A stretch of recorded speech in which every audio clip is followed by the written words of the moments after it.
Retomando mais um bloco, vamos continuar a resolução das nossas questões.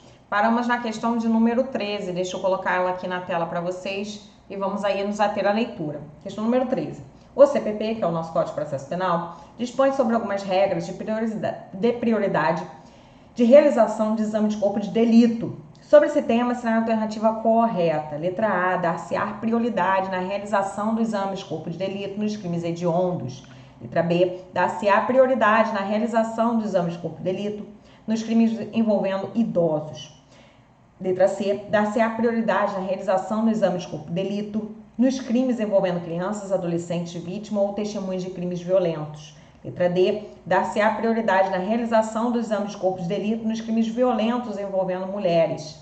Letra E, dar-se-á prioridade na realização do exame de corpo de delito nos crimes envolvendo violência doméstica familiar contra mulher e violência contra criança, adolescente, idoso ou pessoa com deficiência. Vamos lá, ele só está cobrando para você o quê? A literalidade do parágrafo único do artigo 158 do processo penal. Então, parágrafo único do artigo 158 do Código de Processo Penal, que foi acrescentado aí pela Lei 13.721 de 2018. Então, a letra E é o gabarito da nossa questão de número 13, muito simples, só cobrava o quê? A literalidade dispositiva da lei, parágrafo único do artigo 158, em que dá-se a prioridade na realização do exame de corpo de delito. No caso de violência doméstica familiar contra a mulher, ou situação de violência contra criança, adolescente, idoso ou pessoa com deficiência. Então, gabarito da questão número 13, letra E. Vamos continuar aí, questão de número 14. Interessante aí, questão de número 14, porque traz novidades. Vamos lá.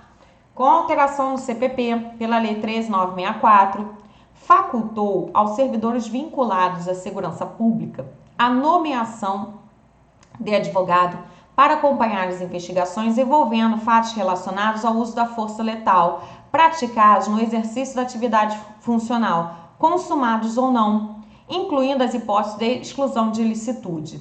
De acordo com o texto legal, qual o prazo para a constituição do defensor? Então, alteração legislativa recente pela Lei 13.964 de 2019, que é aí nosso pacote de crime, que traz assistência jurídica aos servidores vinculados aos órgãos de segurança pública e também aos militares das Forças Armadas, estão listados lá no artigo 142 do Código de Processo Penal, quando estiverem sendo investigados pelo uso da força letal praticado no exercício da sua atividade funcional. É uma faculdade conferida por lei a esses servidores, tanto ali da segurança pública quanto aos militares das Forças Armadas. E há um prazo ali para a constituição do defensor. Se você abrir aí seu parágrafo 1º do artigo 14A, ele vai dizer que em 48 horas após o recebimento apesar de fazer menção o texto da lei, a citação de forma atécnica, esse ato de comunicação processual que é a citação, é quando há ali uma acusação recebida contra uma pessoa, seja ali uma queixa ou uma denúncia, sendo ela chamada a responder àquela acusação. A nomenclatura correta que o seu legislador deveria conferir a esse dispositivo seria notificação. Mas, preste bem atenção nesse mas, está lá na lei, citação, se aparecer copiado e colado, isso é assim que você deve se manifestar. Mas, de forma atécnica, o nosso legislador empregou esse ato, que é a citação, não seria citação, mas sim notificação. Enfim, comunicando a instauração da investigação. Então, é o prazo de 48 horas. E caso o investigado não venha a constituir defensor nesse prazo, nesse mesmo prazo de 48 horas, deve ser ali notificada a instituição a qual ele pertencia à época dos fatos, para que venha a constituir defensor para acompanhar a investigação. Está tudo aonde? No artigo 14A do Código de Processo Penal. Importante a leitura por vocês desse dispositivo, porque diz respeito muito amanhã você não vai ser amanhã, você não vai se tornar, com certeza, um profissional da área de segurança pública. Você está aqui estudando para a Polícia Civil. A gente faz parte lá do 144, não? Então, você amanhã, se estiver sendo investigado, porque no exercício da sua função, você praticou um ato letal ali no exercício da sua função, não se esqueça disso, no exercício da nossa função. É facultado, conforme artigo 14A, a nomeação de assistente para acompanhar aquela investigação, de defensor, melhor dizendo, para acompanhar aquela investigação. Então, pelo uso aí da força letal no exercício da sua função. Artigo 14A, por favor, se atenham à leitura dele. Então, o gabarito da nossa questão 14 é a letra B, parágrafo 1º do artigo 14A do CPP, ok? Continuando as nossas questões, vamos agora para a questão de número 15. Questão de número 15, vamos à leitura dela. Deixa eu tirar aqui para você ficar lendo direitinho. Vamos lá. 15. Sobre o acordo de não persecução penal, marque a alternativa correta. Olha aí, questãozinha também legal, inédita para você. Sobre o acordo de não persecução penal, marque a alternativa correta. Letra A. A norma inserida pela Lei 13.964 de 2019, no artigo 28A do CPP, que dispõe do acordo de não persecução penal, encontra-se suspensa pela decisão liminar do STF no julgamento da DI 6298. Letra B. Se aplica o acordo de não persecução penal nas infrações de menor potencial ofensivo. Letra C. A homologação e a fiscalização do cumprimento do acordo de não persecução penal é de competência do juiz da execução penal. Letra D. Os crimes envolvendo violência doméstica familiar se aplica o acordo de não persecução penal, desde que o crime não envolva violência física ou grave ameaça. Letra E. No caso de recusa por parte do MP em propor o acordo de não persecução penal, o investigado poderá requerer a remessa dos autos ao órgão superior para a revisão.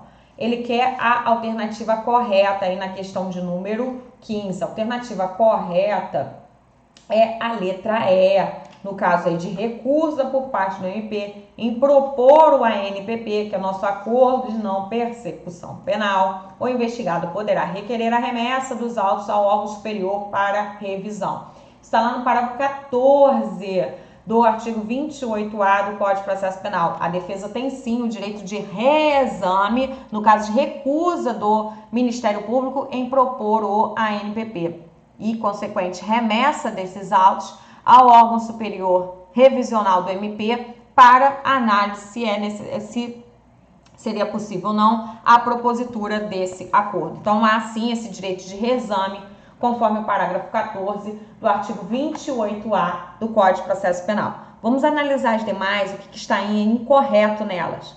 A norma inserida pela Lei 13.964 de 2019, no artigo 28A, que dispõe do acordo de não persecução penal, encontra-se suspensa pela decisão liminar do STF no julgamento da DI 6298. Não, ela não se encontra suspensa, ela encontra-se aí em plena vigência, o acordo de não persecução penal.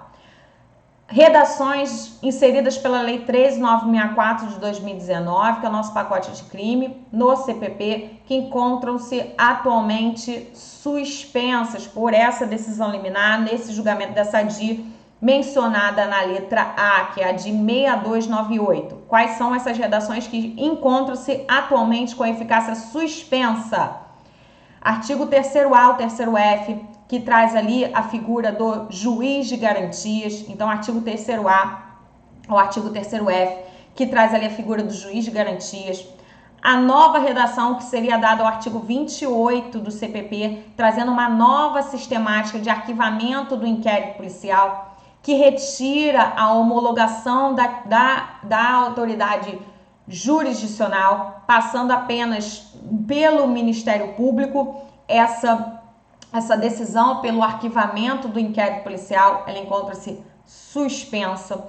A redação do parágrafo 5º do artigo 157 do Código de Processo Penal, que afasta o juiz de proferir a sentença, aquele juiz que tomou conhecimento da prova declarada inadmissível, ele não vai poder proferir sentença ou acórdão. Essa redação do parágrafo 5º do 157, ela está suspensa.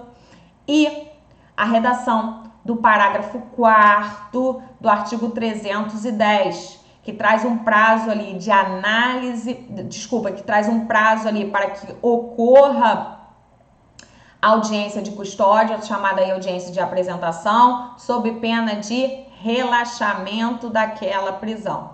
Encontra-se ali essa redação suspensa. Então, recapitulando, redações que estão suspensas em razão da decisão liminar nessa DI 6298.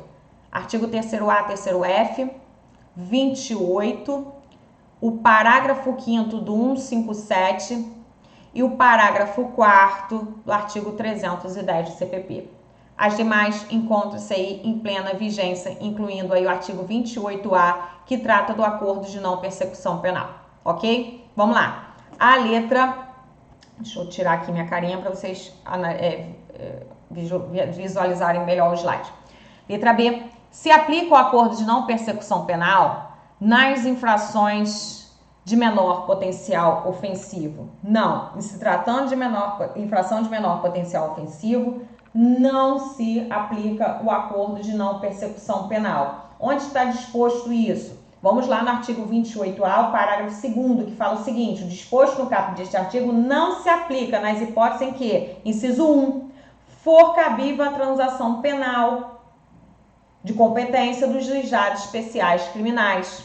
Então, no que se refere aí ao inciso 1, quando ele fala, quando for cabível transação penal, a transação penal só é possível quando eu estiver diante de quê? De uma infração de menor potencial ofensivo. Em se tratando de infração de menor potencial ofensivo, é aplicável o quê? A transação penal. Então, por uma interpretação dada ao artigo 28A, parágrafo 2º, inciso 1, quando se tratar de infração menor potencial ofensivo, vai ser aplicada a transação penal e, em razão disso, não se aplica o acordo de não persecução penal. Então, infração de menor potencial ofensivo, o acordo a ser realizado é o de transação penal, obviamente preenchidos os demais requisitos previstos em lei, artigo 76 da Lei 9.099. Então, voltando aqui para o nosso slide, letra B está errada, artigo 28A, parágrafo 2º, inciso 1 do CPP. Vamos lá, letra C. A homologação e a fiscalização do cumprimento de acordo de não persecução penal é de competência do juiz da execução penal. Vamos lá, o parágrafo 6º do artigo 28A, nós, com a leitura dele, vimos que a homologação, ela não é realizada pelo juiz da execução penal.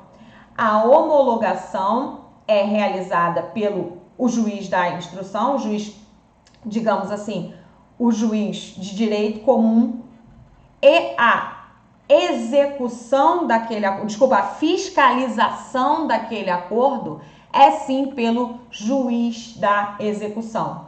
Então, o acordo é homologado pelo juiz, porém, a sua fiscalização será pelo juiz da execução penal. Isso você encontra onde? Lá no parágrafo 6º do artigo 28A do Código de Processo Penal. Então, a homologação não é pelo juiz da execução.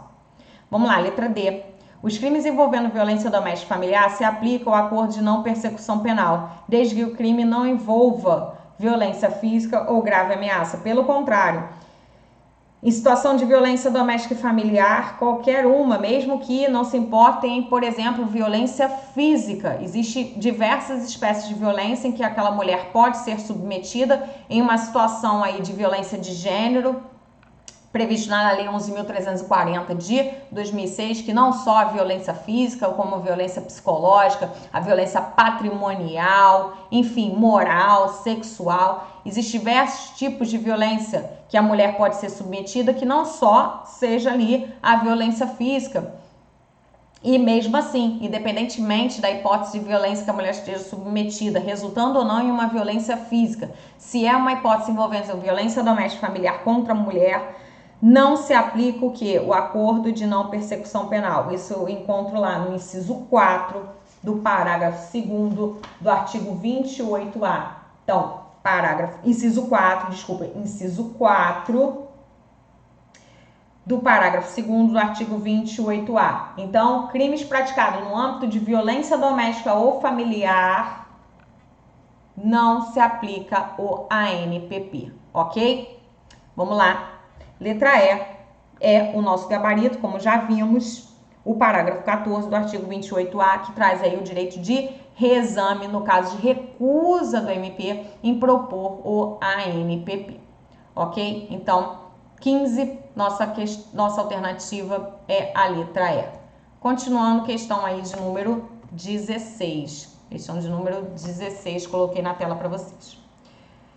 Vamos lá. Ambrósio, após ser vítima de delito de roubo perpetrado por Edmilson, preso em flagrante delito, tomou conhecimento de que o promotor de justiça havia perdido o prazo para oferecimento da denúncia. Dessa forma, inconformado, procura um advogado para saber qual medida judicial cabível diante da inércia do órgão ministerial em promover a ação penal. De acordo com a situação hipotética, letra A, o advogado deve informar a Ambrósio que a iniciativa da ação penal é pública e o titular da ação penal é o MP, e diante de sua inércia não seria possível pleitear nenhuma medida, apenas de índole civil. Letra B. O advogado deve informar a Ambrósio que será possível, diante da inércia do órgão ministerial, ingressar com a ação penal privada subsidiária da pública. Prazo decadencial de 6 meses, contados da data em que ele tiver conhecimento da autoria. Letra C. O advogado deve informar a Ambrósio que será possível, diante da inércia do órgão ministerial, ingressar com a ação penal privada subsidiária da pública. Prazo prescricional de 6 meses, contados da data em que ele teve o conhecimento da autoria. Letra D. O advogado deve informar a Ambrósio que será possível, diante da inércia do órgão ministerial, ingressar com a queixa subsidiária no prazo de 6 meses, a contar da inércia do órgão da MP, em promover a ação penal. Letra E. O advogado deve informar a Ambrósio que será possível, diante da inércia do órgão ministerial, formular uma petição de reconsideração dos fatos e provocá-lo a promover a ação penal antes que o prazo decadencial se esgote. Vamos lá. A alternativa correta da questão 16 é a letra D. O advogado deve informar a Ambrósio que será possível, diante da inércia do órgão ministerial, ingressar com a queixa subsidiária no prazo de 6 meses, a contar da inércia do órgão da MP, em promover com a ação penal. Isso é um direito constitucionalmente assegurado, o ingresso da ação penal privada subsidiária da pública, lá no artigo 5º, inciso 59 da Constituição, e artigo 29 do CPP. Em havendo ali inércia do órgão ministerial em propor a ação penal no prazo legal, então, em havendo inércia do órgão ministerial em propor a ação penal no prazo legal, possibilita aí a vítima, ofendido, ou seu representante legal, uma legitimidade concorrente para o ingresso da queixa subsidiária, para o ingresso da ação penal privada subsidiária da pública. Essa queixa subsidiária tem um prazo legal para que ela seja formulada. Esse prazo está no artigo 38 do CPP.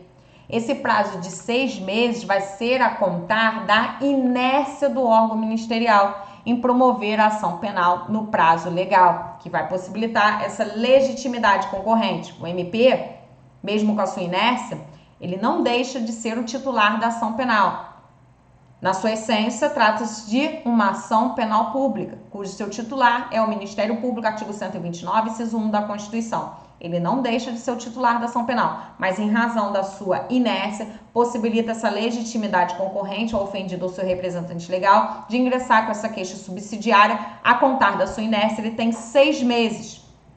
Passado esse prazo, ele vai decair desse direito mas aí trata-se de uma decadência imprópria, porque não vai acarretar a extinção da punibilidade, mas sim no que? A extinção daquele direito para o seu titular, que é o ofendido ou seu representante legal, passando dali o MP ser o único legitimado a propor a ação penal até que ocorra alguma hipótese de extinção da punibilidade. Então, diante da inércia do MP, possibilita aí o seu representante legal, o ofendido ou seu representante legal, o ingresso da chamada ação penal privada subsidiária da pública. Ingressar ali com a queixa subsidiária. Preste atenção no seguinte, para que isso seja possível, essa legitimidade concorrente, para que isso seja possível, tem que estar diante da inércia do órgão ministerial. Toma cuidado que não é inércia do órgão ministerial. Então, consequentemente, se não é inércia, não possibilita a ação penal privada subsidiária da pública. Não é inércia. Pedido de arquivamento. Pedido de arquivamento não é inércia, então, consequentemente, não possibilita a ação penal privada subsidiária da pública. Propositura de acordo de não persecução penal. Não é inércia. Remessa daquele inquérito policial à delegacia, à autoridade policial para novas diligências imprescindíveis ali ao oferecimento da denúncia. Não é inércia. Então, se não é inércia, consequentemente, não há que se falar em ação penal privada subsidiária da pública. Inércia é o não fazer, quedar-se inerte, não fazer absolutamente nada. Passou o prazo legal para oferecimento da denúncia, prazo regra para oferecer a denúncia, está lá artigo 46 do CPP. Passou esse prazo, MP não fez absolutamente nada, ficou inerte, aí sim. Possibilidade de ação penal privada subsidiária da pública, que é uma legitimidade concorrente, num prazo de 6 meses, a contar da inércia do órgão ministerial. Passado esse prazo, decadência própria, seu titular perde o direito, mas prossegue ali o quê? O MP, que é o titular da ação penal pública, como o único legitimado para propor a ação penal até que ocorra alguma hipótese de extinção da punibilidade, ok? Então, retomando aqui a nossa questão 16, o nosso gabarito aí é a letra D de delta. O advogado deve informar a Ambrósio que será possível, diante da inércia do órgão ministerial, ingressar com a queixa subsidiária no prazo de 6 meses, olha aí, a contar da inércia do órgão da MP, em promover com a ação penal. Então, 16, letra D. Faça esses apontamentos aí, por favor. Questão de número 17, vamos à leitura dela. Questão de número 17. A autoridade policial, ao chegar no seu local de trabalho, leu o noticiário dos principais jornais em circulação naquela circunscrição. Desta forma, tomou conhecimento, através das reportagens, que o indivíduo conhecido como João Sem Braço, mais tarde identificado como João Oliveira, teria praticado um delito de latrocínio. Diante da notícia dos fatos graves, instaurou o regular inquérito policial, passando a investigação. Após reunir inúmeras provas, conclui que não houve crime. Nesse caso, deverá a autoridade policial, letra A, relatar o fato ao secretário de polícia, solicitando autorização para arquivar os autos de investigação por ausência de justa causa para ação penal. Letra B, relatar o inquérito policial, requerendo seu arquivamento ao juiz competente por atipicidade da conduta. Letra C, determinar o arquivamento dos autos por falta de justa causa para a propositura da ação penal. Letra D, encaminhar os autos de inquérito policial relatado ao MP para que este determine o seu arquivamento. Letra E, encaminhar os autos de inquérito policial relatado ao MP para, caso entenda ser motivo de arquivamento, requeira perante a autoridade judicial homologação do pedido. Então, ele tomou conhecimento de determinado fato delituoso através de uma cognição. Qual espécie de cognição? Imediata. Através das suas atividades rotineiras, ele tomou conhecimento aqui de um crime de latrocínio. Inclusive, uma autoria meio que determinada de João Sem Braço, que mais tarde foi identificado como João Oliveira. Instaurou inquérito policial, passou-se ali a investigação, ao final dela constatou-se que não haveria crime.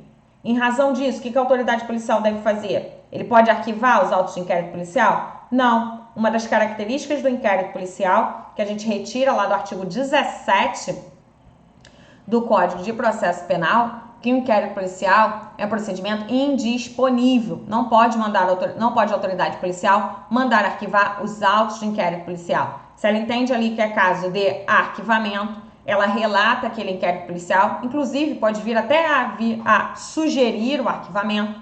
Isso não está, inclusive, o MP vinculado, porém, a autoridade policial não pode mandar arquivar os autos de inquérito policial. Quem que pode mandar arquivar? Artigo 28 do CPP, o órgão ministerial. O Ministério Público que pode promover o arquivamento dos autos de inquérito policial na forma lá do artigo 28 do CPP. Então, conforme as alternativas trazidas pela questão de número 17, o gabarito aí é a letra E. Trago como fundamento o artigo 17, artigo 28 do Código de Processo Penal, princípio da indisponibilidade. Vamos falar aí da característica do inquérito policial de ser um procedimento indisponível. Ok? Então, 17, letra E. Vamos analisar, melhor dizendo, mais uma questãozinha antes de a gente encerrar esse bloco. Vamos lá, questão de número 18. O termo circunstanciado é um procedimento de investigação quando a infração apurada for de menor potencial ofensivo, nos termos do artigo 69 da Lei 9.099. De acordo com essa informação, será lavrado termo circunstanciado no caso, vamos lá, letra A, contravenção penal de vias de fato envolvendo briga de namorados. Letra B, lesão corporal leve qualificada no âmbito doméstico e familiar quando a vítima for homem. Letra C, lesão corporal na direção de veículo automotor. Letra D, dano cometido com grave ameaça à vítima. É apropriação indébita. Então, quando eu falo em termo circunstanciado, como a própria questão nos falou, é um procedimento de investigação quando se trata de infração de menor potencial ofensivo. As infrações de menor potencial ofensivo, seu conceito está delimitado lá no artigo 61 da Lei 9.099, que fala que são consideradas infrações de menor potencial ofensivo todas as contravenções penais, independentemente aí do quantitativo de pena máxima, e aqueles crimes cujo quantitativo de pena máxima seja igual ou inferior a 2 anos. Aí vamos estar diante de infração de menor potencial ofensivo. E se eu estou diante de infração de menor potencial ofensivo, a peça de investigação será ali um termo circunstanciado, conforme lá o artigo 69 da Lei 9.099. Nas situações elencadas aí nas alternativas, ele quer a hipótese em que será lavrado um termo circunstanciado. Quando eu estou diante de uma contravenção penal de vias de fato, em tese, até o primeiro momento, nessa primeira análise, é sim uma infração de menor potencial ofensivo. Então, em tese, será lavrado o quê? Um termo circunstanciado. Mas aí envolve o quê? Briga de namorados. Briga de namorados, há a incidência da Lei 11.340 de 2006, que é a nossa Lei Maria da Penha. E com a aplicabilidade da Lei Maria da Penha, se afasta o quê? A Lei 9.099. E tudo ali que estiver disciplinado, como a lavratura do termo circunstanciado. Então, se aplica a Lei Maria da Penha, não se aplica a Lei 9.099, tudo que tiver ali, não só termo circunstanciado, como composição de civil dos danos, transação penal, suspensão condicional do processo, representação, no caso de crimes de lesão corporal leve ou culposa. Então, tudo isso não é aplicado quando eu estou diante da incidência da Lei Maria da Penha, Lei 11.340 de 2006, por força do seu próprio artigo 41, ok? Então, contravenção penal de vias de fato envolvendo briga entre namorados, inquérito policial, não é aí termo circunstanciado. Vamos lá, letra B, lesão corporal leve qualificada no âmbito doméstico familiar quando a vítima for homem. É infração de menor potencial ofensivo, gente? Não, não é infração de menor potencial ofensivo. Olha lá o quantitativo de pena máxima do parágrafo 9º do artigo 129. A pena máxima lá é de 3 anos, então não há que se falar em infração de menor potencial ofensivo, então, consequentemente, não será lavrado aí termo circunstanciado. Então, inquérito policial. Letra C, lesão corporal na direção de veículo automotor. Essa é a nossa questão, essa é a nossa alternativa, melhor dizendo, essa é a nossa alternativa correta. Eu quero que vocês deem uma olhada lá no artigo 291 do Código de Trânsito, Lei 9.503, Lei 9.503, que é o nosso CTB, nosso Código de Trânsito. Aí trata-se do crime de lesão corporal na direção de veículo automotor, que está lá no artigo 303 do CTB.